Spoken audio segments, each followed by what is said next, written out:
ఆహ్, అండ్ ఆహ్, మీరు స్లేవరీగా తీసుకోండి వాళ్ళని. రమేష్ గారు. వాళ్ళని బానిసలుగా తీసుకోండి. ఇలాంటివన్నీ చాలా రిఫరెన్స్‌లున్నాయి. అండ్ యెహోషువ చదివితే యెహోషువలో హ్మ్. హ్మ్. హ్మ్. 6 చాప్టర్ 6, చాప్టర్ 8, చాప్టర్ 10 ఇందులో రమేష్ గారు, రమేష్ మెయిన్‌గా గారు, ఆ! సార్. రమేష్ గారు, ఒక్క నిమిషం రమేష్ గారు. నేను ఒక ఆన్‌లైన్ లైన్‌లో తీసుకుంటాను. ఓకే. ఓకే ఆ సార్. అన్న చాలా బెటర్‌గా నాకంటే హుహు. నీట్‌గా, ఎక్సలెంట్‌గా చెప్తాడన్న. ఆహ్, ఆహ్, సో, ఏమనుకోవద్దు. నాకు లేకని పర్లేదు కాదు. సార్. అయ్యో! బట్ ఏంటంటే పర్లేదు సార్. నేను ఐ యామ్ నేను I am very much poor in communication. Okay. Sir, నేను నేను మీలాంటి వాళ్ళు ఆహ్, చదవాలి, మీలాంటి నే వాళ్ళు కూడా వినాలి అనేదే నా ఉద్దేశ్యం నేను sir. No issues sir. Presentation చేయడం నాకు సబ్జెక్ట్ ఉన్నా గానీ ప్రజెంటేషన్ చాలా పూర్. నేను ఓకే. ఇప్పుడు నేర్చుకుంటున్నాను అనమాట. నేను నేను I am a believer. Very good. Presentation చేయాలంటే నేను I should be a pastor something like that. But ఏంటంటే ప్రజెంటేషన్ స్కిల్స్ నాకు అంత లేదు. నేను నో చేయలేను ఇష్యూస్ సార్. అనమాట. No issues sir. No issues sir. Go ahead sir. నాకేం ఇబ్బంది సో లేదు. లైన్‌లో ఉండు. నేను ఒక నేను చెప్తాను. నేను ఏం పరిచయం చేశారంటే మా పూర్వ విశ్వాసి ఇలాగా ఓకే. మీ ఆయన పరిచయం బ్రదర్ అని చేస్తాను. చెప్పండి. పర్లేదు వాటెవర్. బ్రదర్. వాటెవర్ యూ సరే కెన్ సే. నేను కాల్ గో అహెడ్ చేస్తాను సార్. లైన్‌లో ఉండు. Okay sir. Okay call sir. చేస్తాను. Okay sir. మీరు మాట్లాడే వ్యక్తి మీ కాల్ని హోల్డ్లో పెట్టారు. దయచేసి लाइन लो వేచి ఉండండి. आप जिस व्यक्ति से बात कर रहे हैं उन्होंने आपके कॉल को होल्ड पर रखा है. कृपया लाइन पर बने रहिए. The person you are speaking with has put your call on hold. Hello తమ్ముడు రమేష్. హలో. హలో తమ్ముడు రమేష్. సార్ చెప్పండి సార్. వినిపిస్తుందా? అదే అదే. ఇప్పుడు అన్నయ్య ఉన్నారు. అదే మీరు అన్నారు కదా, అంటే మీకు డౌట్స్ చాలా ఉన్నాయి అని. అవును. మెస్సయ్య అదే మెస్సయ్య ఆ మెస్సయ్య ఈ క్రీస్తు ఒకటైనా కాదని అన్నారు కదా. మరి మీకు ఆ అవును. డౌట్స్ అనేది దేవుని దూరం అని చెప్పారు కదా. అవును. అన్న బ్రీఫ్ చేస్తారు. అంటే ఆ 4 మీటింగ్ ఉన్నారు. నేను టైం తీసుకున్నాను. అవునా? యాక్చువల్ మీటింగ్ ఉన్నారు. హుహు. అంటే 5 మినిట్స్ కంటే లోపు తక్కువ ఉండొచ్చు. జస్ట్ మామూలు చెప్తారన్న. ఓకే అన్న. ఓకే అన్న. కలపండి అన్న. మాట్లాడతాను. కలిపి అన్న లైన్ ఉన్నారు. అన్న. సార్ నమస్తే సార్. నమస్తే అండి. సార్ నా పేరు రమేష్ సార్. ఓకే. సార్ యేసు క్రీస్తు ఎలా అవుతాడనేది నా యొక్క డౌట్ సార్. అది మీరు చెప్పగలరా? యేసు క్రీస్తు ఎలా అవుతారని హ్మ్. అంటే నేను చెప్పడం ఇప్పుడు నా సాక్షి ఎందుకులేండి. యేసు క్రీస్తు ఎలా అవుతారో ప్రభువే చెప్పారు. ఇదిగో నేను చేసిన క్రియలే నా గురించి సాక్ష్యం సార్ మీ ఇస్తాయి వాయిస్ అని. కొంచెం తర్వాత లోగా ఉంది. నాకు వినపడట్లేదు. అర్థం కాలేదు. అంటే అంటే సార్ మీటింగ్ ఉన్నారు కొద్దిగా. ఆహా! మనం ఓకే. ఓకే. తర్వాత అది కాదండి. ఇప్పుడు రమేష్ గారు, ఆ! సార్ రమేష్ గారు, సార్ చెప్పండి సార్. ఇప్పుడు వినిపిస్తుంది. యేసు క్రీస్తు అవుతారని ఎలా చెప్పగలం అని అడిగారు అంతేనా? యేసే క్రీస్తు అని రుజువేంటి అంటే మన బైబిల్ ప్రకారంగానే. అదే అదే సార్ నేను అడిగేది. అంటే ఇప్పుడు మీరు అవి అడుగుతున్నప్పుడు నాకు ఒక క్వశ్చన్ వస్తున్నది. అడగండి సార్. యేసు క్రీస్తు ఎలా అవుతారని అడిగారు. అంటే క్రీస్తు అంటే ఏంటండి? క్రీస్తు అంటే మెస్సీయ. అదే అభిషిక్తుడు. మీరు పక్కనే చెప్పారు. అంటే కొద్ది కాన్సెప్ట్ చెప్తారండి. ఏంటి కొన్ని మెస్సయ్య క్రీస్తు కూర్చున్న కాన్సెప్ట్ వివరం ఏంటని? అంటే ఇప్పుడు ఎవరైతే ప్రాఫెసీస్ చేయబడ్డాయో మెస్సీయ గురించి అంటే మన తెలుగులో క్రీస్తు గురించి ప్రవచనాలు చేయబడ్డాయో. ఆ ప్రవచనాల్ని నెరవేర్చిన యేసే నెరవేర్చాడు అని ఈ అపొస్తలుల కార్యం 18 అధ్యాయంలో అండ్ స్టెఫెన్‌లో అండ్ లూకా సువార్త 24 అధ్యాయం 44-47 వచనంలో ఇలా చాలా చెప్తా ఉంటారు గదా! ఆయనే ఈయన నా గురించి ఈవెన్ దో యేసయ్య కూడా లూకా సువార్త 24-44-47లో ఏం చెప్తారంటే, ఏవేవైతే రాయబడి ఉన్నాయో అవన్నీ నా గురించే ఉన్నాయి. ఆయన మూడో దినమున శ్రమపడి చనిపోయి మరలా తిరిగి లేయబడునని జెప్పేసి ఇలా రాయబడింది గదా! అది నేనే అని జెప్పేసి చెప్తాడు. సో ఆ ప్రాఫెసీస్ ఎక్కడున్నాయి? అండ్ ఆ మెస్సీయే ఈయన అని జెప్పేది దానికి కన్ఫర్మేషన్ మనకు రిఫరెన్స్‌లో ఏమున్నాయి సార్? అదొకటి నా క్వెషన్. అది కాదు, మీరే కదా ఇప్పుడు ఎన్ని రిఫరెన్స్‌లు చెప్పారు. నేను అసలు ఏమీ చెప్పలేదు. అదే సార్. దీంట్లో ఆయన ఫుల్‌ఫిల్ చేశాను అని చెప్పారు. జెప్పేసి అన్నారు గదా సార్! అది ఏది ఫుల్‌ఫిల్ చేశారు అనేది నేను అడుగుతున్నాను. మరొకసారి అన్నారు. ఏంటన్నారు ఇప్పుడు? ఇప్పుడు మెస్సయ్యను నేనే అని జెప్పేసి యేసయ్య చెప్పాడు. పౌలు చెప్పాడు. అపొస్తలుల కార్యంలో 18 అధ్యాయంలో పౌలు చెప్పాడు. అండ్ 10 అధ్యాయంలో పీటర్ చెప్పాడు. సో, వీళ్ళందరూ కూడా చెప్పారు గదా! ఆయనే ఈయన ఎవరి గురించైతే ప్రవచనం చెప్పబడిందో, ఆ ప్రవచనాలన్నిటిని యేసయ్యే నెరవేర్చాడు. ఆయనే ఈయన అని జెప్పేసి చెప్పారు గదా! అంటే మనకు రాయబడి ఉన్నాయి గదా! అపొస్తలుల కార్యంలో. అది కాదండి బ్రదర్, నాకు అర్థం కావట్లేదు. మీరే అన్ని రిఫరెన్స్‌లు చెప్తున్నారు. పౌలు గారు, పేతురు గారు, యోహాను గారి సాక్ష్యాలన్నీ రిఫరెన్స్‌లతో సహా మీరే చెప్పి మళ్ళీ అదే క్వెషన్ నన్ను అడిగితే నేనేం చెప్తానండి? సరే నేను యేసయ్య మెస్సీయగా ఏ విధంగా ఉన్నాడు సరే, సరే సింపుల్‌గా అడుగుతాను. మెస్సీయ నెరవేర్చిన ప్రవచనాలు ఏంటి? ఏమున్నాయి సరే? యేసయ్య ఏ ప్రవచనం నెరవేర్చాడు? పోదండి. ఇప్పుడు యేసు నేనే క్రీస్తునని చెప్పుకుంటే ఆ వచనం చూపించినా సరిపోతదా? అంటే మీరు అడుగుతున్న దానికి నాకు ఇంకా అంటే ఇప్పుడు క్లారిటీ లేక అడుగుతున్నాను. యేసయ్య ఏమంటాడంటే, search the scripture that you may find the eternal life but they are confessing about me అన్నట్టు ఉంటుంది. అంటే మీరు లేఖనాలను పరిశోధించండి. అవి నా గురించే టెస్టిఫై చేస్తున్నాయని చెప్పేసి అంటాడు. లేఖనాలంటే అవునండి. న్యూ టెస్టమెంట్ కాదు. అది మీకు తెలుసు, మనకు తెలుసు. సో, లేఖనాలంటే అది ఓల్డ్ టెస్టమెంట్. ఎందుకంటే నో, యేసయ్య నో, ఉన్న నో, నో. టైంకి అది కాదు. అప్పటికి న్యూ టెస్టమెంట్ అనేది లేదు.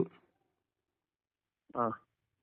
అంతే కదా సార్. లేఖనాల గురించి ఇలాగ రాయబడింది అని జెప్పేసి ఫస్ట్ కొరింథీ చాప్టర్ 15లో పౌలు గూడా అదే మెన్షన్ చేస్తాడు.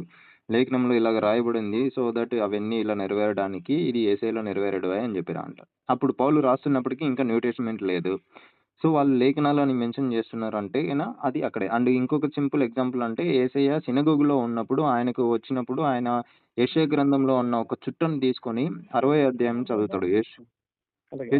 యెషయా గ్రంథం 60 అధ్యాయంలో చదువుతాడు. ఇగో ఈ లేఖనము ఈ రోజు మీకు మీ జీవితంలో నెరవేరింది అని చెప్తాడు. సో లేఖనం అంటే ఓల్డ్ టెస్టమెంట్ తనాకు. సో నేనేమంటున్నా అంటే ఏ అది లేఖనాన్ని కాదు. అది యేసయ్య కాదు. నెరవేర్చాడు? బ్రదర్ ఇప్పుడు హుహు. మత్తయి సువార్త అంతా మీరు హుహు. ఇన్ని చెప్తున్నారు. అవన్నీ చదివో వినే చెప్తున్నారు కాబట్టి హ్మ్. మీరేమి చదవలేదు, చూడలేదని నేను అనుకోవట్లేదు. ఓకే. మత్తయి సువార్త ప్రారంభం నుంచి ఇదిగో ఈ ప్రవక్త ఇలాగా చెప్పబడింది.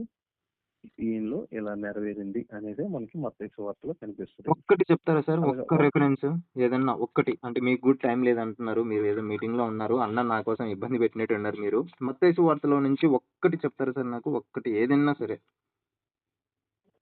మత్తయి సువార్తలో ఒక్కటి కాదు గానీ మీరు అలాగ అడుగుతుంటే అసలు మీరు ఏ స్పిరిట్‌తో ఇలా మాట్లాడుతున్నారు? ఏ బోధ విన్నారు? లేకపోతే ఏంటి ఇప్పుడు లేదు సార్. నేను ఏ బోధ వినలేదు యేసు సార్. ఐఎమ్ నాట్ క్రీస్తు బిలాంగ్స్ టు కాదని ఎనీ ప్రూవ్ చేసి డినామినేషన్ సార్. అది సార్ కాదు. అది నేను కాదు. ఐఎమ్ ఇప్పుడు నాట్ బిలాంగ్స్ టు లేఖన ఎనీ డినామినేషన్ సార్. నేను బైబిల్ నా ఓన్‌గానే నేను చదువుకుంటా ఉన్నాను. మీరేమన్నా నాకు హెల్ప్ చేస్తారేమో అని చెప్పేసి నేను అడుగుతా ఉన్నాను. అంతే సార్. అంతే. ఓకే. అంతే ఇప్పుడు అంతే సార్. హ్మ్. లేఖనం అనే మాట ఓల్డ్ టెస్టమెంట్‌కే అని అన్నారు కదా! ఆ! అది తప్పు. అది బైబిల్ యొక్క సిద్ధాంతానికే తప్పు. మీ మీ యొక్క ఆ మాట. మీరు ఓకే చెప్పిన సార్. ఆ మరి మాట. లేఖనం అంటే ఏంటో ఒకసారి చెప్తారా ఎందుకంటే ప్లీజ్? బైబిల్ ఏం చెప్తుంది అదే చూద్దాం. అలాగే ఇప్పుడు యేసుక్రీస్తు కాలం వరకు ఆయన హ్మ్. ఏం మాట్లాడుతున్నారో, మీరు ఏం క్వెషన్‌లు అడుగుతున్నారో బానే ఉంది. అప్పటికి లేఖనాలంటే ఓల్డ్ టెస్టమెంట్ మాత్రమే. హ్మ్. మరి మీరు అడిగిన క్వెషన్‌లోనే మీరు ఒక రిఫరెన్స్ చెప్పారు. లేక ఒక ఒక అధ్యాయమో, పత్రికో చెప్పారు. ఆ పత్రికలో రిఫరెన్స్ చదువుతున్నాను చూస్తున్నారా ఈ మాట? ఏది సార్ ఒకసారి రిఫరెన్స్ చెప్తారా sir? 21 second Peter first chapter. Second పీటరా? రెండో పేతురు మొదటి అధ్యాయము చివరి 2 వచనాలు. చెప్పండి సార్. చదవండి సార్. ఒకడు తన రెండో పేతురు మొదటి అధ్యాయము రెండో పేతురు మొదటి అధ్యాయం మొదటి అధ్యాయం. 218 పేజీ బైబిల్ వెనక వచనం ఏంటి సార్? 21 చివరి 2 వచనాలు. ఓకే. ఒకడు తన ఊహను బట్టి చెప్పుట వలన లేఖనములో ఏ ప్రవచనమును పుట్టదని మొదట గ్రహించుకొనవలెను. ఏలయనగా ప్రవచనం ఎప్పుడును మనుష్యుని ఇచ్చను బట్టి కలగలేదు కానీ మనుష్యులు పరిశుద్ధాత్మ వలన ప్రేరేపించబడిన వారే దేవుని మూలముగా పలికిరి. హ్మ్. ఈ మాట అది కేవలం ఓల్డ్ టెస్ట్మెంట్ కి కోసమే కాదండి. హ్మ్. మొత్తం 66 పుస్తకాలకి కలిపి చెప్పబడిన మాట. అది క్రైస్తవ సిద్ధాంతం. ఓకే. మీరు అంటే మీరు బైబిల్ క్రిస్టాలజీ మాత్రమే గురించి చెప్తా చదువుతాను. ఉన్నారు. ఓకే. ఇదే విషయము ద్వితీయోపదేశకాండం 18 అధ్యాయం 22వ వచనంలో కూడా ఉంటుంది సార్. ఏమని ఉంటుందంటే, అంటే మీరు పాస్టర్ నేను మీకు చెప్పదలుచుకునే అంత పెద్దోడినేం కాదు. నేను చెప్తున్నాను. అందులో కూడా ఎవరైనా సరే ఒక ప్రవచనాన్ని రిలీజ్ చేసి అది గిన నెరవేరకపోతే మీరేం భయపడకండి. అది నా నుంచి వచ్చింది కాదు. వాడు దొంగ ప్రవక్త అన్నట్టు ఉంటుంది. అండ్ యేసయ్య కూడా చాలా సార్లు చెప్తాడు. Be aware of false prophets అన్నట్టు ఉంటుంది. సో, అలాగే పీటర్ కూడా చెప్తా ఉన్నాడు. ఏ ప్రవచనం కూడా అది నెరవేరకపోదు. అది ప్రవచనం వచ్చిందంటే అది నెరవేరాలి అని చెప్పేసి చెప్తా ఉన్నాడు. నేను కూడా ఇదే నమ్ముతున్నాను సార్. సో యేసయ్య ఏ ప్రవచనాన్ని నెరవేర్చాడు అనేది నా యొక్క మెయిన్ డౌట్ సార్ అది. ఒక్క ప్రవచనాన్ని ఏదన్నా మీరు నాకు చెప్పగలిగితే సో నేను రాసుకుంటాను. లేదు లేదు, ఇప్పుడు ఒక్క ప్రవచనం ఇదిగో యేసయ్య ఇది నెరవేర్చారని నేను చెప్పడానికి నాకు అస్సలు ఇష్టం లేదు. ఎందుకంటే మీరు కావాలనే విషయం తెలుసు, మీకు విషయం అంతా కావాలని ఎందుకు వ్యతిరేకిస్తున్నారు? సార్ వ్యతిరేకించట్లేదు మీరు సార్. ఇప్పుడు మీరు అడిగిన నేనేమంటున్నానంటే క్వశ్చన్లో మీరు ఎన్ని రిఫరెన్సెస్ హ్మ్. మీరు మెన్షన్ చేశారో అవును. వాటన్నిటి గురించి యేసు ప్రభు చెప్పిన విషయాలు కూడా ఇదిగో నాలో నెరవేరాయి అని చెప్పిన విషయాలు కూడా మీరే నాకు ఎత్తి చూపించి దానికి వ్యతిరేకంగా మీరు వెళ్ళడానికి అసలు ఏంటి కారణం అసలు? సార్ మీకు అంటే నా ఇప్పుడు గురించి ఇది తెలీదు. నెరవేర్చడం అన్నగారికి చెప్పింది అంటే తెలిసే ఉంది. మీకు అన్నగారికి అది తెలుసు. కాదు, అది సార్ కాదు. ఒక్క నిమిషం సార్. రమేష్ గారు, సార్ రమేష్ బ్రదర్, ఆ! ఇప్పుడు మీతో ఇదిగో ఇక్కడ ఇలాగా నెరవేర్పు ఈయనలో జరిగింది అని చెప్పి చూపించాల్సిన అవసరం నిజంగా యువతల వ్యక్తులకి నాకని అంటున్నది ఎవరికి ఉండదు. ఎందుకంటే మీరు క్వశ్చన్ లోనే దాదాపుగా మేమేమేమి చూపిస్తాం అవన్నీ మీరు చెప్పిన తర్వాత అసలు ఏంటి ప్రూవ్ చేయాలనుకుంటున్నారు? Sir according to chapter 7 according to 2 Timothy chapter 3 verse 14-16 లో ఏముంటుందంటే మిమ్మల్ని హేతువు అడిగేవాడికి ప్రతి ఒక్కడికి కూడా మీరు ఆన్సర్ చెప్పండి అని ఉంటుంది. సో నేనేమంటున్నా అంటే నాకు కన్ఫ్యూజన్ ఉంది సార్. నాకు తెలియట్లేదు. ప్రాఫెసీ కూడా ఏది మ్యాచ్ అవ్వట్లేదు. నేను బైబిల్ చదువుతా ఉన్నాను. ఓల్డ్ టెస్ట్మెంట్ లో ఉన్న ప్రాఫెసీ అండ్ మాథ్యూలో మెన్షన్ చేసిన ప్రాఫెసీస్ ఏది కూడా జీసస్ కి మ్యాచ్ అవ్వట్లేదు. సో నేనేమంటున్నానంటే ఒక్క ప్రాఫెసీ నాకు ఏదైనా ఒక్కటి ఎనీథింగ్ ఏదైనా సరే ఒక్క ప్రాఫెసీ అది నాకు కాదు, అది కాదు. చూపించండి సార్. అది కాదు బ్రదర్, ఇప్పుడు అక్కడ కూడా మ్యాచ్ అవ్వట్లేదు కదా బ్రదర్. మరి వదిలివచ్చు కదా యేసు ప్రభుని. వదిలే అంటే అంటే వదిలేయండి. ఇప్పుడు మరి ఇదిగోండి, నేను ఉమ్, మీలాంటి మెంటాలిటీ లేక మీలాగా వాదించే వాళ్ళతో నేను చెప్పేది ఏంటంటే ఒక్కటి కూడా మ్యాచ్ అవ్వట్లేదు కదా మీకు. మీకు బాగా బైబిల్ చదువుతున్నారు, మీకు బాగా బైబిల్ తెలుసు కదా. ఒక్కటి కూడా మ్యాచ్ అవ్వట్లేదు కదా, వదిలేయండి బ్రదర్.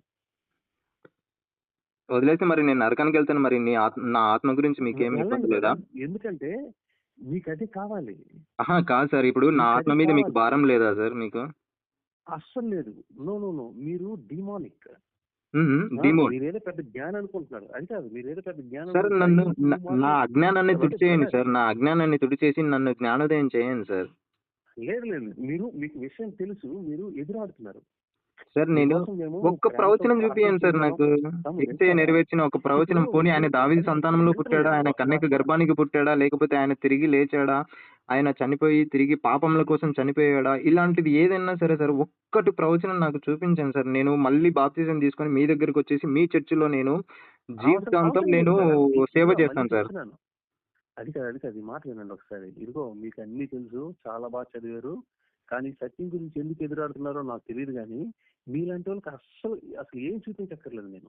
అది బైబిల్ చెప్తున్న మాట. ఆ రిఫరెన్స్ కూడా ఎక్కడుందో మీకు తెలుసు అనుకుంటాను. చెప్పండి సార్. ఆ మీ రెఫరెన్స్ ఆత్మ పట్ల మాకు అస్సలు భారం పడక్కర్లేదు. దేవుడు మీకు సార్ ఎంత ఒక్క రెఫరెన్స్ చెప్పండి సార్. అది ఆ రెఫరెన్స్ చెప్పండి సార్. అది ఎందుకు మీకు తెలుసు, నేను లేదు సార్. చెప్పాను. నిజంగా నాకు తెలియదు. నిజంగా నేను ఎప్పుడు వినలేదు. నేను జబీలు చదివినప్పుడు ఎక్కడ దొరకలేదు. ఒకసారి చెప్పండి సార్. అది లేదు, నేను చెప్పక్కర్లేదు. ఇంతవరకు మీరు మాట్లాడిన విధానం చూస్తుంటే ఇప్పుడు సార్ నేను ఇంత రెస్పెక్ట్ఫుల్ గా మిమ్మల్ని అడిగి రిక్వెస్ట్ చేసుకుంటూ నేను అడుగుతా ఉంటే మీరు నన్ను హెరసీ చేస్తా ఉంటే అది కరెక్ట్ కాదు సార్. అది నేను కోపట్టం లేదు, గొడవ పట్టం లేదు. దయచేసి ఈ మాట అర్థం చేసుకోండి. ఏ మాత్రం ఎమోషన్ లేకుండా నాకు అర్థమైంది నేను చెప్తున్నాను. స్పిరిట్స్ ని డిజైన్ చేయమని బైబిల్లో ఒక దగ్గర వాక్యం ఉంది. మీరు మాట్లాడుతున్నారు, ఎవరు మాట్లాడుతున్నా, ఏం అడుగుతున్నా ఆత్మని అసలు వివేచించండి. ఏ ఆత్మ ఎవరిని ప్రేరేపిస్తుందో అది క్లియర్ గా నాకు అర్థమైన తర్వాత అసలు మీరు ఒక ముస్లిం స్పిరిట్ పెట్టుకొని అసలు మీతో మాట్లాడాల్సిన తెలియదు కాదు. ఇదిగో బాబు, మీకు తెలియదు కాదు, మీకు చాలా తెలుసు. కానీ అసలు మీరు ఏంటి ఎదురాడాలనుకుంటున్నారు, ఏంటి ప్రూవ్ చేయాలనుకుంటున్నారు? సార్ నేను ఏమంటున్నాను విశ్వాసం చెప్తున్నా బ్రదర్, ఈ మాట వింటున్నారా? విశ్వాసం అంటారా? బైబిల్ చూసి లేఖనాలు అర్థం చేసుకొని అమ్మయ్య నాకు అర్థమైంది, ఇప్పుడు నా ఇగో సాటిస్ఫై అయింది, నా లాజిక్ సాటిస్ఫై అయింది కాబట్టి నేను నమ్ముతున్నానని నమ్మడం నమ్మకమే కాదు.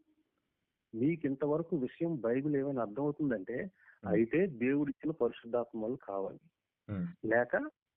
లేక మీరు యేసు క్రీస్తు కాదని ప్రూవ్ చేయాలని అనుకుంటున్నారంటే మీకు ఏ ఆత్మ పని చేయబట్టి మీరు ఎదురాడుతున్నారో అది మాకు క్లియర్ గా అర్థమవుతుంది.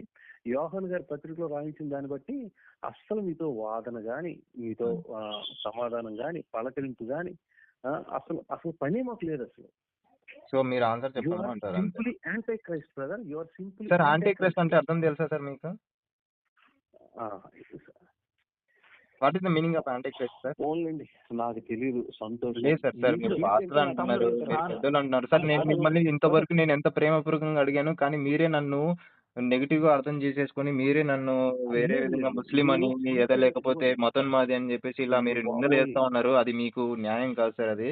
అండ్ యాంటీ క్రైస్ట్ అంటున్నారు కాబట్టి నేను అది కూడా అడుగుతున్నాను. యాంటీ క్రైస్ట్ సార్, నాకు ముస్లిం గురించి తెలియదు, హిందూ గురించి తెలియదు. నేను by birth and born and brought up from Christian background sir. నాకు అసలు ఏ హిందువుల గురించి తెలియదు, ఏ ముస్లిమ్స్ గురించి కూడా తెలియదు. నా దగ్గర బైబిల్స్ ఉన్నాయి. నా దగ్గర వేరే చాలా చాలా క్రాస్ రెఫరెన్సెస్, డేక్ బైబిల్ ఉంది. వేరే వర్షన్స్ ట్రాన్స్లేషన్స్ ఉన్నాయి. వేరే బుక్స్ ఉన్నాయి. నేను మీరు బిల్లి గ్రహం దగ్గర నుంచి తీసుకున్నాను. నేను ఫుల్ టైం మినిస్ట్రీ చేశాను, వర్షిప్ చేశాను. నేను ఇవన్నీ చేశాను సార్. మీరు నా మీద నిందలు వేయడం ఇది కరెక్ట్ కాదు సార్. నేను తెలుసుకోవడానికి ఎంత మిమ్మల్ని కాదు, అడిగితే ఎంత కాదు, మీరు మిమ్మల్ని మీరు ఆంటీ క్రైస్ట్, పరీక్షించుకోవాలి. మీకు మీరు ఎవరో అర్థమవుతుంది. తెలుసు అని చెప్పేసి అనడం అది కరెక్ట్ కాదు సార్. నాకు మనసుకు కొంచెం బాధగా అనిపిస్తుంది మీరు అలా అనడం. ఏం పర్లేదు, మీరు ఇప్పుడు బాధపడితే సత్యాన్ని ఇప్పుడు తెలుసుకొని మిమ్మల్ని మీరు సార్ మీరు తగ్గించుకున్నారా? సత్యాన్ని మీరు చెప్పమని మీ మిమ్మల్ని ఆత్మని మీరు అడుగుతుంటే నేను సత్యాన్ని కాపాడుకుంటారు. చెప్పాను అని చెప్పేసి మీరే అంటుంటే అది ఎంతవరకు బ్రదర్, కరెక్ట్ సార్ అది? దయచేసి మీరు, నేను గొడవ పట్టలేదు, మీరు అర్థం చేసుకోవట్లేదు. మీలా మా పిల్లోడు నా సొంత కొడుకు మీలా మాట్లాడినా అయ్యి బాబు నేను ఏడుస్తాను తప్పించి, నేను ఏడుస్తాను మీకోసం ప్రార్థన చేస్తాను తప్పించి, నా సొంత కొడుకు మాట్లాడితే మీలాగా నేను ఏడుస్తాను ప్రార్థన చేస్తాను తప్పించి, మీరు కావాలనే ఎదురాడుతున్న దాన్ని నేను ప్రూవ్ చేయలేను. ఎందుకంటే ఇది దేవుని ఆత్మ వల్ల వచ్చే వెలుగు, జ్ఞానం, అది మీకు తెలుసు. కానీ మీ సొంత నాలెడ్జ్ ని, మీ ఓన్ ఎఫర్ట్, అంటే సొంతంగా నేను కూర్చొని చదివి రీసెర్చ్ చేసి ఏదైనా ఫైనలైజ్ చేయగలను అనే మీ కాన్ఫిడెన్స్ మిమ్మల్ని కంట్రోల్ చేస్తుంది. సార్ నేను అదే అంటున్నాను సార్. కాబట్టి ఇది ఆ నా స్పిరిట్ సొంత మంచిది కాదు, జ్ఞానానికి ప్రమాదకరం. సంబంధించింది సార్. ఒక్క నిమిషం సార్. ఇది నేనేమంటున్నా అంటే ఇది జ్ఞానం నా సొంత ఇదిగో జ్ఞానానికి టైం సంబంధించింది. తప్పు మాట మీరు కాదు, పరిశుద్ధాత్మ మీకు జ్ఞానానికి ఇన్ఫర్మేషన్ సంబంధించిన ఉంది వాళ్ళు. సో రమేష్ మీరు నా గారు, సొంత దయచేసి జ్ఞానాన్ని మాట్లాడమని ఒకసారి. డీకన్స్ట్రక్షన్ చేయండి సార్. మీరు నా సొంత ఒక్క నిమిషం జ్ఞానాన్ని సార్, కొట్టేసి మీ పరిశుద్ధాత్మ జ్ఞానం రమేష్ ద్వారా నాకు జ్ఞానోదయం రమేష్ చేయమని రమేష్ చెప్పేసి నేను అడుగుతున్నాను. మీరు నన్ను ఇంత రమేష్ తప్పుగా అర్థం చేసుకుంటే నేను మీతో ఏమనలేను సార్. ఇంకా మీ ఇష్టం. తప్పు కాదు. ఇదిగో నేను ఇప్పుడు ఈ మాట చెప్పలేను అనుకోండి, మీరు అసలు ఎప్పటికీ మీరు ఆలోచించరు మీ గురించి. మీరు మీ సొంత తెలివితేటలు, జ్ఞానము, మీరు పడిన కష్టం. నేను అదే అంటున్నాను సార్. మీ జ్ఞానాన్ని దైవిక జ్ఞానాన్ని నాకు ఇవ్వండి సార్. నేను నా సొంత జ్ఞానంతోటే ఉన్నాను అనుకోండి. మీరు దైవిక జ్ఞానాన్ని నాకు ఇవ్వండి. మరి అదే కదా నేను ఏం చెప్తున్నానంటే, ఇదిగో ఒక మనిషి, పోనీ యేసు ప్రభు చెప్పిన మాటలోనే కొంచెం చెప్తాను. ఇదిగో పరలోకమందున్న తండ్రి ఈ సంగతి నీకు బయలుపరిచినే గాని మనుషుల్లో ఎవ్వరూ నీకు ఈ విషయము బయలుపరచలేదు, తెలియజేయలేదు అని యేసు ప్రభు సీమోన్ పేతురుతో చెప్పిన తర్వాత నేనేదో లాజిక్ ఇచ్చేసి ఏదో వచనాలు చూపించేసి మీ కన్నులు నేను ఎలా తిరుగు చేయగలను సార్? ఆల్రెడీ దేవుడు మీకు అది ఇచ్చారు. మీకు అందుకే ఈ విషయాలు ఈ బైబిల్ యొక్క లాజిక్, ఇన్ఫర్మేషన్ అర్థమవుతుంది. కానీ సిమోన్ మరి మీ పీటర్‌కి సొంత ఏం చెప్తారు సార్? మీరు ఒక్క నిమిషం సార్. మీరు సిమోన్ పీటర్‌కి దేవుడు పరలోకమందు నుంచి తండ్రి నిన్ను బయలుపరిస్తేనే గాని నీకు ఈ విషయం తెలియలేదు అని చెప్పేసి అని అంటాడు కదా! సిమోన్ పీటర్ ఏం చెప్తాడు? నువ్వు దేవుడివి అని చెప్తాడా? లేకపోతే దేవుని కుమారుడివి అని చెప్పేసి చెప్తాడా? అంటే యేసయ్య సీమోన్ పీటర్‌ని మెచ్చుకుంటాడు కదా! ఇదిగో పరలోకమందున్న తండ్రి నీకు బయలుపరిచాడు అని చెప్పేసి అంటాడు. అంటే మీరు ఏమనుకుంటున్నారు? కొందరు ఎలీయా అనుకుంటున్నారు, కొందరు ఇంకొకరు ప్రవక్త అనుకుంటారు, కొందరు ఇంకొకరు అనుకుంటా ఉన్నారు. కానీ మీరేమనుకుంటున్నారని చెప్పేసి అంటే పీటరు యు ఆర్ ద అందుకే దేవుని కుమారుడివి అని తమ్ముడు, చెప్పేసి అంటే అప్పుడు బ్రదర్, ఆయన ఏమంటాడంటే రమేష్ గారు, మాట విన్నారా? చెప్పండి సార్. అందుకే మీరు అడిగిన క్వశ్చన్స్ కి నేను సమాధానం చెప్పకుండా మిమ్మల్ని ప్రేరేపిస్తున్న ఆత్మ ఏదో డిజైన్మెంట్ చెప్తున్నాను. అది సార్, యాంటీ క్రైస్ట్ ఆత్మ. ఇది నేను అనలేదు. యాంటీ క్రైస్ట్ యోహాను అంటే గారు అర్థం చెప్తారా మొదటి సార్ పోనీ? పత్రికలో సార్ యాంటీ క్రైస్ట్ నేను అంటే అర్థం గొడవ చెప్తారా పట్టలేదు. Sir? Sir anti Ramesh Christ గారు, అంటే ఈ అర్థం మాట చెప్పగలరా సార్? మీకు నేను మీతో గొడవ పట్టం లేదు. సార్ నేను కూడా గొడవ పడట్లేదు సార్. నేను తెలుసుకోవడానికి ఏదో అడుగుతా ఉన్నాను. ఎమోషన్స్ మీరే చెప్పట్లేదు. నన్ను అనవసరంగా నా మీద మీకు నిందలేస్తా ఉన్నారు. అది నింద కాదయ్యా, అది బైబిల్ బట్టి అది నిజం. సార్ నేనేమంటున్నాను, మీరు మీరు దేవుని మీ నమ్ముకొని జ్ఞానంతోటి నా అజ్ఞానాన్ని తొలగించండి సార్. అది మీ బాధ్యత. మీరు మరి అదే కదా పాస్టర్‌గా మీ చెప్తున్నాను. బాధ్యత ఇది ఏందంటే పరలోకమందున్న అజ్ఞానులకి తండ్రి ఇప్పుడు బయలుపరిచిన ఏముంది సార్? జ్ఞానులకి అందుకే జ్ఞానాన్ని నేను బోధిస్తున్నాము అని చెప్పేసి తమ్ముడు, పౌలు చెప్తాడా లేదా? రమేష్ ఇగో గారు, జ్ఞానులకి జ్ఞానం బోధిస్తా ఉన్నారు అని చెప్పేసి అని ఉంటుంది కదా! రమేష్ గారు, ఒక్క నిమిషం ఆ అన్న ఒక మాట అయ్యా, ఇవ్వండి. మీకు ముందే చెప్పాను, మీ డెస్టినీని మీరే ఎలా ఎలా ఎలా నిర్ణయించుకుంటున్నారు, మీ డెస్టినీని మీరే ఎలా మార్చుకుంటున్నారో నేను ముందే చెప్పాను. ఏ మనిషి ఇంకొక మనిషిని రక్షించలేడు. 49వ కీర్తన. నేను నా సొంత సహోదరుని కూడా ఏ రకంగా కూడా నరకం నుంచి తప్పించలేను. పరలోకమందున్న తండ్రి, ఆ సంగతి ఏంటి, దేవుని కుమారుడు అనే మాటకు అర్థం కూడా పరలోకమందున్న తండ్రి తన పరిశుద్ధాత్మ ద్వారా ఒక మనిషికి తెలియచేయకపోతే నేను కాదు కదా, నాకు వాక్యం నేర్పించిన మహా దైవజనులు ఉన్నారే వాళ్ళ వల్ల కూడా కాదు. ఎందుకంటే విషయం తెలుసు, కాన్సెప్ట్ తెలుసు, కానీ మీరు కావాలనే ఎదురాడుతున్నారు. నేనేం చేయలేను బ్రదర్, మీరు నా సొంత కొడుకైనా నేను ఏడుస్తాను తప్పించి, ప్రార్థన చేస్తాను తప్పించి ఏం చేయలేను. ఎందుకంటే ఇది నా చేతుల్లో లేదు. ఇది దేవుడు తన పరిశుద్ధాత్మ ద్వారా ఇచ్చే వెలుగు, ఆశీర్వాదం, అండర్స్టాండింగ్. మీరు నాకు చూపించండి, ఒక్క వచనం చూపించండి, ప్రూవ్ చేయండి. ఆత్మ మీద మీకు ఇది లేదంటే ఈ భాష అంతా మీకు బాగా తెలుసు, ఈ టెర్మినాలజీ, ఈ భాష అంతా మీ ఆత్మకి నేను కాదు జవాబుదారుణ్ణి. ఆయన ఉన్నారే లైన్ లో ఇంకో బ్రదర్ ఉన్నారు కదా సేవకులు, ఆయన కూడా మీ మీ మీ ఆత్మకు మీరు వెళ్తున్న ఫైనల్ డెస్టినీకి ఆయన కూడా రెస్పాన్సిబుల్ పర్సన్ కాదు. దేవుడు మీకు ఏం నేర్పించాలో నేర్పించారు, కానీ ఏ చర్చ్ ఆఫ్ క్రైస్టల్లో, లేకపోతే ఏ పిడి సుందరరావు గారి ఆత్మో, లేకపోతే ఏ ఇస్లామిక్ ఆత్మో, ఇంక ఏ ఆత్మ మీకు పట్టుకుందో గానీ మీరు సత్యాన్ని ఎదురాడుతున్నారు, సార్ ప్రమాదంలో పడతారు. ఒక్కను నాకు వాళ్ళతోటి నాకు మీకు కనెక్షన్ లేదు. అండ్ నేను ఐఎమ్ అదే not belong to the any denomination sir. మీరు నమ్మకపోండి. ఆ తర్వాత మీ ఇష్టం. మీరు చెప్పండి సార్ తర్వాత. ఓకే ఓకే సరే. ఇప్పుడు మీతో ఎందుకంటే సార్ ఒక్క విషయం ఏంటంటే మీరు నా గురించి తెలియకుండానే మీరు నా క్యారెక్టర్ అసాసినేట్ చేస్తా ఉన్నారు. నా గురించి నెగిటివ్ గా మాట్లాడుతున్నారు. క్యారెక్టర్ అందుకు కాదు నేను సార్, మీ చెప్పాల్సి దృష్టి మీకు వచ్చింది ఈ చెప్తున్నాను. విషయము. సార్ చెప్పండి సార్, ఇప్పుడు చెప్పండి, నేను వింటాను.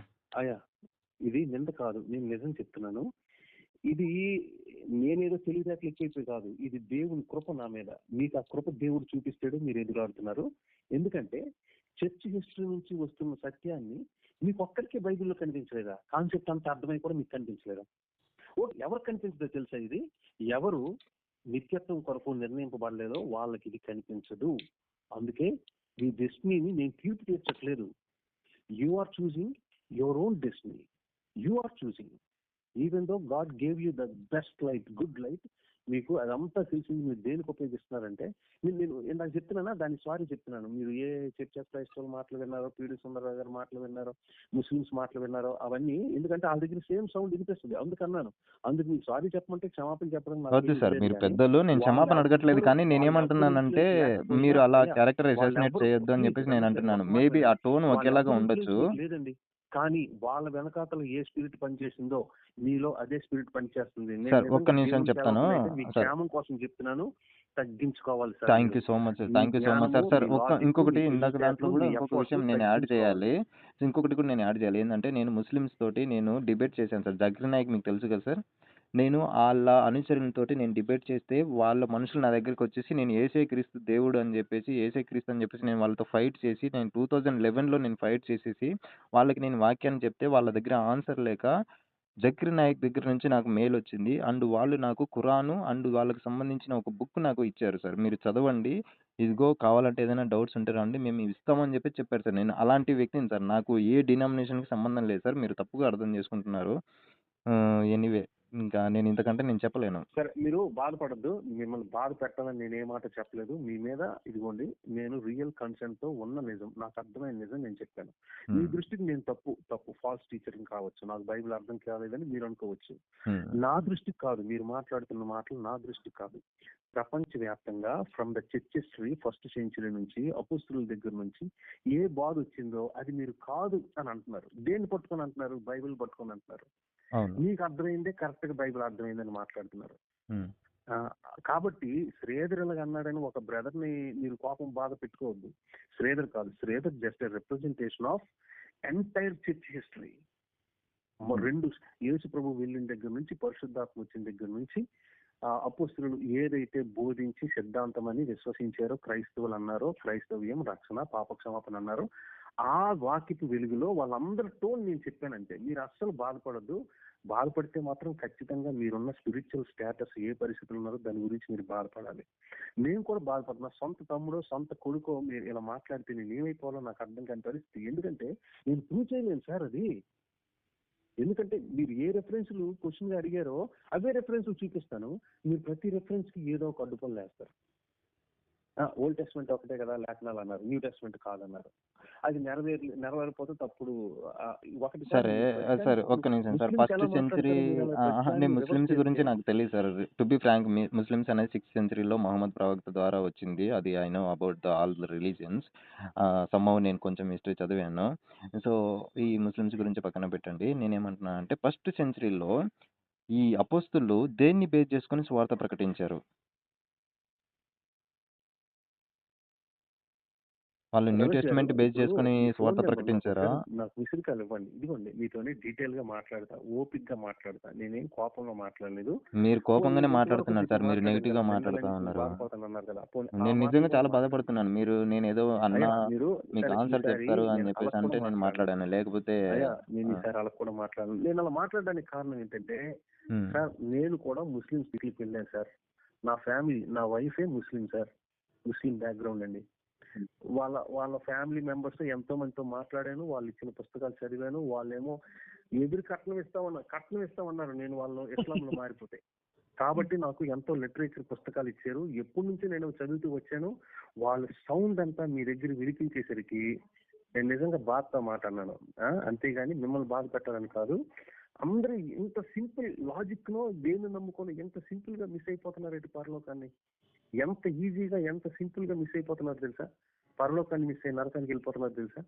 నేను నాకు తెలిసిన మా ముస్లిం ఫ్యామిలీ మెంబర్స్ తో మాట్లాడి వాళ్ళ పరిస్థితి చూసి మీ దగ్గర నాకు అదే సౌండ్ వినిపించేసరికి out of concern and responsibility మీతో అలాగ అన్నాను కానీ బాధ పెట్టాలని నిందించాలని కాదు. బ్రదర్ నేను మాత్రం నిజం చెప్తున్నా, you are in a biggest danger even after you know the Bible very well.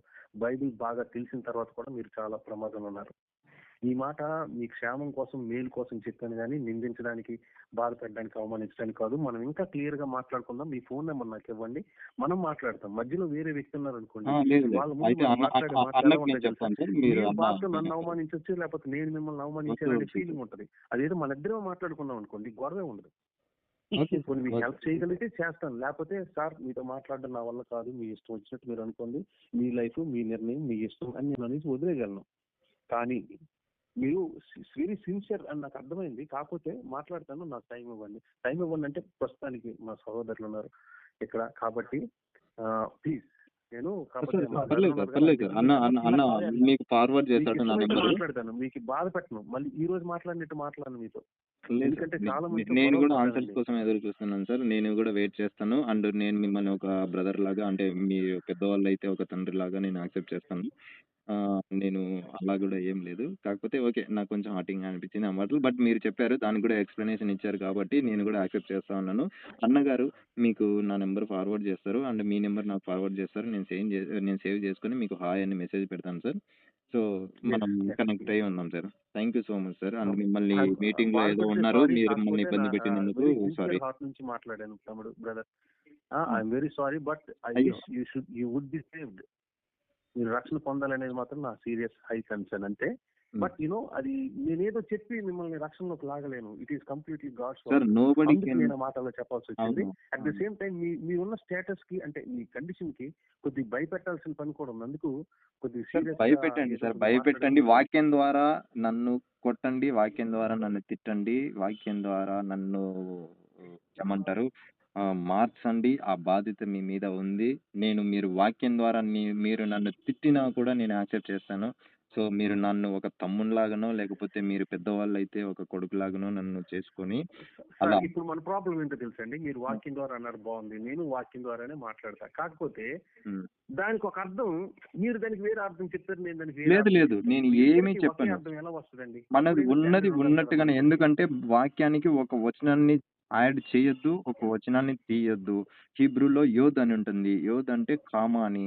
So ఆ కామాని కూడా మనం తీయొద్దు, యాడ్ చేయొద్దు. మనం అలా కాకుండా యోధ్ ఓన్లీ కామ కాదండి, బైబిల్‌ని యోధ్ అంటే పెట్టుకొని మనం అక్షరం. మాట్లాడుకుందాం sir. Okay right. Yes sir. అన్న థ్యాంక్స్ అన్న, సారీ అన్న. సారీ సార్, లేదు, నేను కూడా సారీ మరి కాదు. మీటింగ్‌లో బ్రదర్కి ఉండి. నేను కొద్దిగా ఎక్కువ మాటలు మాట్లాడేశాను, అంటే అది హెచ్చరికలో మాట్లాడేశాను. ఆయన పర్లేదు, మీరు ఏమనుకోవద్దు. మీ హెచ్చరించొచ్చు. ముందు నో నా సారీ ప్రాబ్లమ్. చెప్పాను. నేనేం మీ ముందు అలా మాట్లాడిస్తాను ఆయనతో. హ్మ్. మీరు లేనప్పుడు మా ఇద్దరం ఎలా మాట్లాడుకున్నా పర్వాలేదు, వేరొకరి ముందు మాట్లాడినప్పుడు అలా అనకూడదు. ఆయన కూడా మా బ్రదరేలే అది అన్న, చాలా సీరియస్ ఏమనుకోకండి. కండిషన్ అయితే నేను మాట్లాడాను అలా. పర్లేదులే, అన్న ఆయన సారీ మా అన్న, బ్రదర్ అంటే లెక్కనే. టైం తీసుకున్నాము, హాఫ్ అన్ అవర్ తీసుకున్నాం. సారీ అన్న, మీరు మీటింగ్ ఉన్నారు. సారీ సార్, ఏం థ్యాంక్ యూ అన్న. పర్లేదు, ఎదురెదురుగా కూర్చొని కూడా రోజంతా మాట్లాడమన్నా నేను మాట్లాడతాను. అసలు ఎమోషన్, కోపం, చిరాకుగా మాట్లాడలేదు. సీరియస్ కన్సర్న్ తోనే మాట్లాడుతున్నాను నేనైతే. ఎందుకు ఆయన అప్పటికి చెప్పారు, ఫుల్ టైం మినిస్ట్రీ చేశాను అని చెప్పిన తర్వాత నాకు ఈ సీరియస్ ఫీలింగ్ తో చెప్తున్నాను. పర్లేదు, మీకు రైట్స్ ఓకే. ఉన్నాయి, ఏం ప్రాబ్లం లేదు. అండ్ నేను కూడా సారీ చెప్తున్నాను. మీరు మీటింగ్ లో ఉన్నప్పుడు ఇబ్బంది పెట్టారు అన్నగారు, నా కోసం మిమ్మల్ని. Sorry sir. మనం ఎప్పుడైనా మనం ఏం పర్లేదండి ఉమ్. Most thanks welcome. అన్న, ఖచ్చితంగా ఉంటాను. అవసరమైతే కూర్చుందాం కూడా. ఓకే కావాలంటే మీ దగ్గరికి వస్తాను కూడా, మీకు మరీ చిరాకు ఇస్తే కొట్టేవచ్చు కూడాను. అయ్యో కాకపోతే నేను చిన్న వీళ్ళని నేను మనకి చెప్పేది అలాంటివి క్రిస్టియన్ వ్యూ అండి, మీరు చెప్పేది నాన్ క్రిస్టియన్ వ్యూ, అదొక్కటే. మరి ఇంకేం చెప్పమంటారు? సరే సార్, మీరు యాంటీ మీటింగ్లో క్రైస్ట్ ఉన్నారు కదా, మనం అది తర్వాత వాక్యం మాట్లాడుకుందాం. చూపించి అది కూడా కొంచెం చెప్తాను. ఎందుకు అలాగ అన్నాను, అది యాంటీ క్రైస్ట్ స్పిరిట్ అని ఎందుకు అన్నానంటే, క్రీస్తుని వ్యతిరేకించేది యాంటీ క్రైస్ట్ అంటే, అంత మించి ఇంకేం చెప్పను. ఇంకా వివరాలు కావాలంటే మనం చూద్దాం. కానీ మీరు దయచేసి అలా ఉండదు. Definitely will try to do some work for you with the help of prayer. మంచి టైంలో మనం కలిసి జాయిన్ అవుదాం.